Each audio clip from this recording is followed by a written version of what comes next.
জয়পুরহাটে ৬৬টি চাল কলের লাইসেন্স বাতিল করেছে খাদ্য অধিদপ্তর। সরকারি গুদামে চাল দেওয়ার চুক্তি না করায় তাদের ব্যবসা ও বন্ধের সিদ্ধান্ত নিয়েছে সংশ্লিষ্টরা। লাইসেন্স বাতিল হলেও কিছুই করার নেই বলে জানান মিল মালিকরা। বলছেন ১ কেজি চালের উৎপাদন খরচ ৫৮ টাকা আর সরকার মূল্য নির্ধারণ করেছে ৪৭ টাকা। এভাবে বছরের পর বছর লোকসান গুণে চাল দিতে রাজি নন তারা।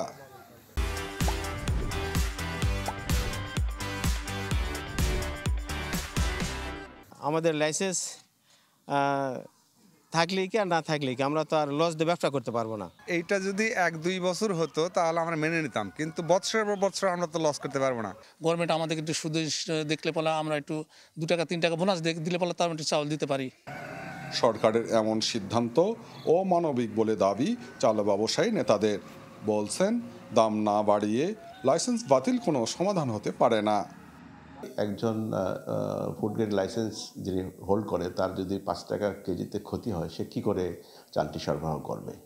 এই ক্ষেত্রে যে লাইসেন্সগুলো বাতিল করা হচ্ছে বা বাতিল করার প্রক্রিয়া নেওয়া হচ্ছে সেটি অমানবিক হবে। বাজার যদি আয়ত্তের মধ্যে থাকতো, ১ টাকা ২ টাকাও লস হতো, তাহলেও আমরা দেওয়ার চেষ্টা করতাম বা দিতাম। কিন্তু এত বেশি ডিফারেন্স সরকারি রেট আর বাজারের রেট। যদিও নির্ধারিত দামে চাল দিলে কোনো লোকসান হবে না বলে দাবি খাদ্য কর্মকর্তার। লাইসেন্স প্রাপ্তির ক্ষেত্রে বাধ্যবাধকতা থাকার পরেও চুক্তি না করা চরম ধৃষ্টতা বলছেন এই কর্মকর্তা।